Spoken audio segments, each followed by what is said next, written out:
Assalamualaikum warahmatullahi ta'ala wabarakatuh. Bismillahirrahmanirrahim. Hamidanillah wa musalliyan wa musalliman ala rasulillah wa ala alihi wa sahbihi wa man walah.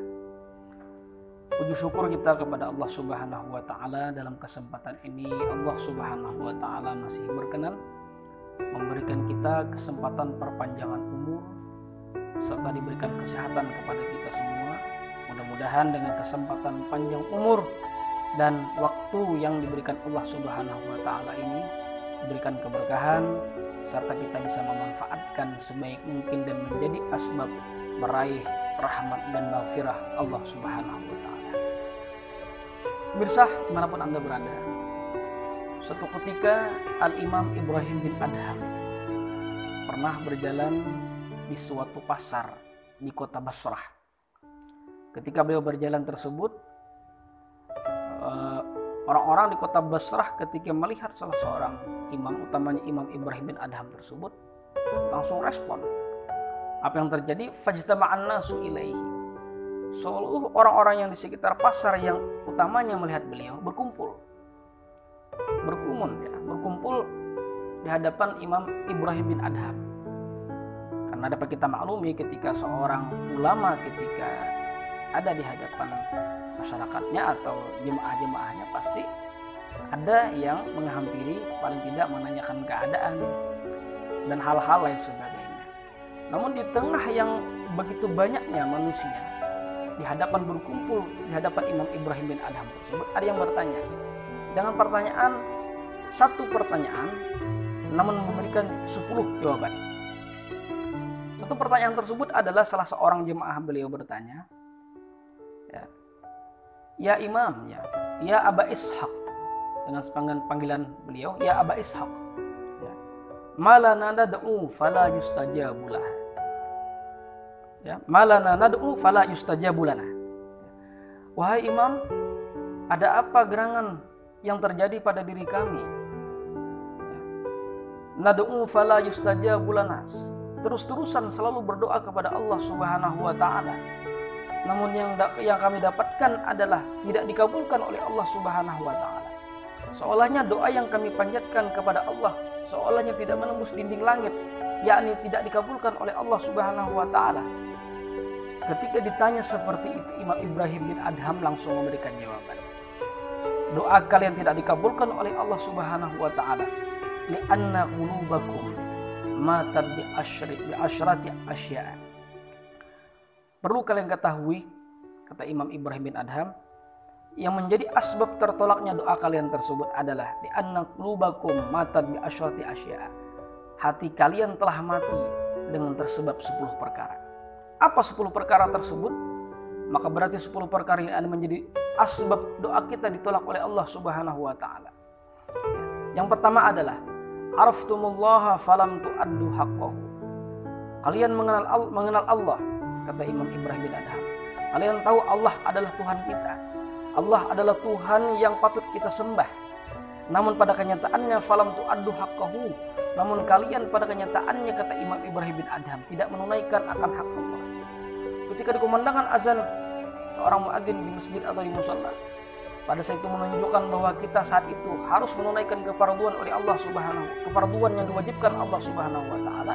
Namun yang terjadi, kita tidak menghiraukan, bahkan membiarkan dan tidak melakukan sholat yang telah diperintahkan Allah subhanahu wa ta'ala.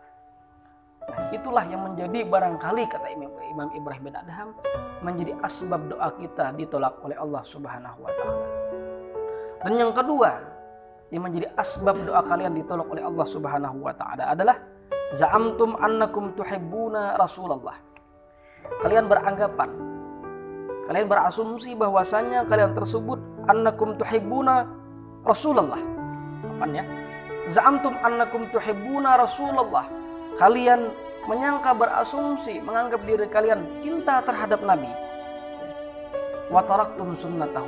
Namun pada kenyataannya kalian justru meninggalkan sunnah-sunnah yang diajarkan oleh baginda Rasul Shallallahu Alaihi Wasallam. Padahal kalau kita lihat segala apa yang diajarkan oleh baginda Rasul Shallallahu Alaihi Wasallam, baik itu mulai sebelum tidur hingga bangun tidur kembali, atau dari bangun dari pagi hingga hendak mau tidur kembali, maka semua yang diajarkan oleh baginda Rasul Shallallahu Alaihi Wasallam pasti ada nilai hikmahnya. Contoh kecil saja, ya contoh kecil saja. Sunnah baginda Rasul Shallallahu Alaihi Wasallam yang jarang kita lupakan, nggak usah besar-besar, yang sedikit saja, mungkin segelintir kita ada yang lupa. Masuk ke kamar mandi atau ke WC atau ke toilet, ke kamar kecil, itu disunahkan mengikuti baginda Rasul SAW mendahulukan kaki yang kiri. Tapi hal yang sepele, yang sekecil ini pun betapa banyak dan tidak jarang kita semua bahkan melupakan atau bahkan mungkin tidak tahu. Inilah yang menjadi asbab doa kita ditolak oleh Allah Subhanahu wa taala. Karena beragapan cinta kepada Nabi, tapi hal ehwal Nabi, sunnah-sunnah yang diajarkan oleh Nabi SAW tidak pernah kita lakukan dan menjadi sebuah sesuatu yang mesti di dalam diri kita. Dan yang ketiga adalah menjadi sebab doa kita tertolak adalah qara'tumul Qur'ana falam ta'malu bihi.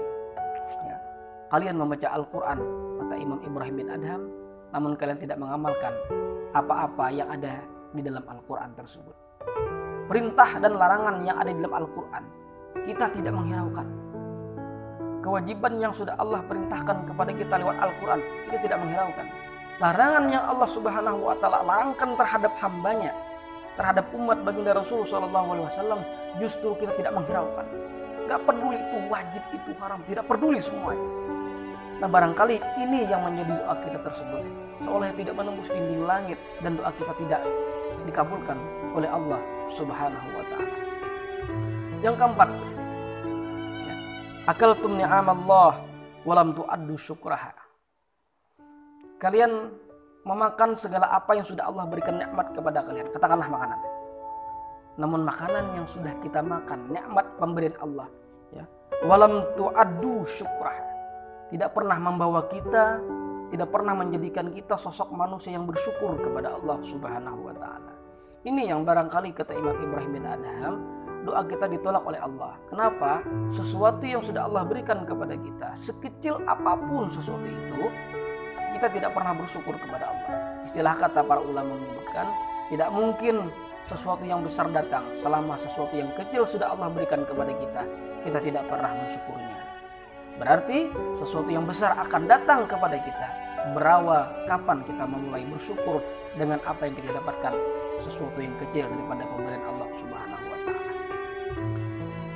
Dan yang kelima, yang menjadi penyebab tertolaknya doa adalah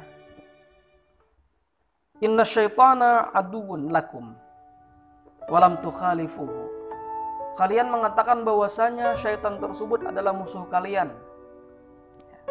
Kita menyatakan syaitan itu musuh kita, orang yang patut kita perangi. Namun yang terjadi adalah walam tukhalifu. Justru perbuatan yang kita lakukan tidak ada bedanya dengan perbuatan syaitan. Walam tukhalifu, dan kita tidak menjauhi daripada perbuatan syaitan. Justru sebaliknya menyatakan musuh terhadap syaitan, tapi justru perlakuan kita sama dengan syaitan. Na'udzubillah. Jadi kalau masih dikatakan omongan kita terkadang tidak konsisten dengan apa perbuatan kita, mengatakan syaitan adalah musuh, tapi perbuatan tidak ada bedanya dengan perbuatan syaitan, yang tidak berusaha menjauhkan diri daripada perbuatan syaitan tersebut. Nah inilah barangkali yang menjadi penyebab doa kita tersebut ditolak oleh Allah Subhanahu wa taala. Dan yang selanjutnya adalah menjadi hal yang penting kita sadari adalah seseorang tersebut doanya tidak dikabulkan ketika ia beranggapan innal jannata haqqun walam ta'malu laha. Kita mengatakan surga itu adalah benar, namun kita tidak mempersiapkan diri untuk memasuki surga Allah Subhanahu wa taala. Semua kalau ditanya, mau gak masuk surga? Pasti jawabannya mau masuk surga. Dan semua juga kalau ditanya, mau gak masuk neraka? Pasti jawabannya juga tidak mau masuk neraka. Tapi pada kenyataannya adalah kita jujur di hadapan diri kita, ingin masuk surga tapi tidak menyiapkan sesuatu yang bisa memasukkan kita ke dalam surga. Kita takut terhadap api neraka, tapi justru kita melakukan sesuatu yang membuat kita masuk ke dalam neraka. Inilah yang ditanyakan seorang laki-laki kepada Imam Ibrahim bin Adham. Ketika doa ditolak oleh Allah Ta'ala, salah satunya adalah menganggap surga adalah sebuah kebenaran, namun diri kita tidak mempersiapkan untuk masuk ke dalam surga tersebut dengan amal yang kita siapkan di dunia. Dan yang selanjutnya adalah innan nara haqqun walam tahrabu minha. Tidak jauh berbeda, neraka adalah sesuatu yang benar yang Allah siapkan kepada para pelaku-pelaku maksiat, para pelaku-pelaku maksiat tersebut. Namun pada kenyataannya kita yang menyatakan takut terhadap neraka, tidak ingin masuk neraka, namun walam tahrabu minha, kita tidak berlari daripada neraka tersebut. Dalam arti tidak ingin melakukan hal-hal yang diharamkan oleh Allah Subhanahu wa taala. Dan yang selanjutnya adalah innal mauta haqqun walam tasta'iddu lahu. Kematian itu adalah merupakan sesuatu yang benar akan terjadi kepada diri kita. Walam tasta'iddu lahu, namun kita tidak mempersiapkan akan adanya pasca kematian tersebut. Kita mungkin sering melihat orang lain sudah meninggal dunia, tapi kita mungkin jarang atau mungkin takut untuk membayangkan bahwa kematian itu pun akan terjadi kepada diri kita. Meskipun kita semua beringinan panjang umur dengan beserta keberkahannya. Semua ingin, ketika ditanya siapa yang ingin panjang umur, mau semua panjang umur.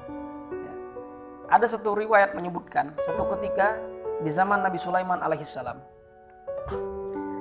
ada salah seorang yang dikhabarkan oleh malaikat Israel kepada Nabi Sulaiman alaihissalam. Kita sendiri mengetahui bagaimana keakraban Nabi Sulaiman dengan malaikat tersebut. Bahkan beliau pun bisa berbicara dalam riwayat, bisa berbicara kepada binatang. Bahkan kekuasaan beliau, kerajaan beliau itu pun luas luar biasa, hingga jin pun tunduk di bawah perintah beliau. Menurut riwayat, beliau punya ini ada hubungan dekat dengan malaikat Israel. Saat itu ketika berbincang-bincang, malaikat Israel menginformasikan, menghabarkan kepada Nabi Sulaiman alaihissalam, wahai Nabi Sulaiman, di dalam beberapa hari, maksudnya 5 hari ke depan, aku akan mencabut nyawa seorang laki-laki, ciri-cirinya seperti ini. Dalam 5 hari ke depan. Setelah Nabi Sulaiman mendengar apa yang diinformasikan oleh malaikat Israel atau malaikat maut tersebut, Nabi Sulaiman mengintai-intai apa yang terjadi laki-laki tersebut 5 hari ke depan setelah yang diinformasikan kepada beliau dari kabar daripada malaikat Israel tersebut. Sehari, 2 hari, 3 hari, sampai 5 hari, bahkan lewat, bahkan 5 bulan, laki-laki tersebut tetap ternyata masih hidup. Timbul penasaran yang menimbulkan pertanyaan yang menggelayut di hati Nabi Sulaiman pada saat itu. Ada apa ini? Maksudnya apa? Mungkin seolahnya Nabi Sulaiman tidak pernah mengenal malaikat Israel yang saat ini berbohong kepada dirinya. Apa yang terjadi pada saat itu ketika dalam sebuah pertemuan seiring berjalannya waktu, Nabi Sulaiman bertanya, wahai malaikat Israel, beberapa waktu yang lalu kau pernah mengatakan kepadaku akan mencabut nyawa seorang laki-laki dalam 5 hari ke depan. Ini sudah 5 bulan lebih. Saat itu Nabi Sulaiman diceritakan oleh malaikat Israel pada saat itu, wahai Nabi Sulaiman, aku mengurungkan niatku untuk mencabut nyawa seorang laki-laki tersebut karena atas perintah Allah Subhanahu wa taala. Apa perintah tersebut? Sebelum aku mau mencabut tersebut, sebelum 5 hari, seorang laki-laki tersebut bersedekah kepada seorang pengemis, yang dalam riwayat tersebut seorang yang memberikan uang tersebut kepada seorang pengemis sebanyak 5 dirham. Maka Allah berikan 1 dirhamnya tersebut dengan nilai umur 1 tahun. Berarti kita bisa menghitung, bukan lagi 5 hari ke depan, bahkan 5 bulan, tapi 1 dirham dinilai dengan 1 tahun. Wajar saat 5 tahun umur tersebut ditambah oleh Allah Subhanahu wa taala.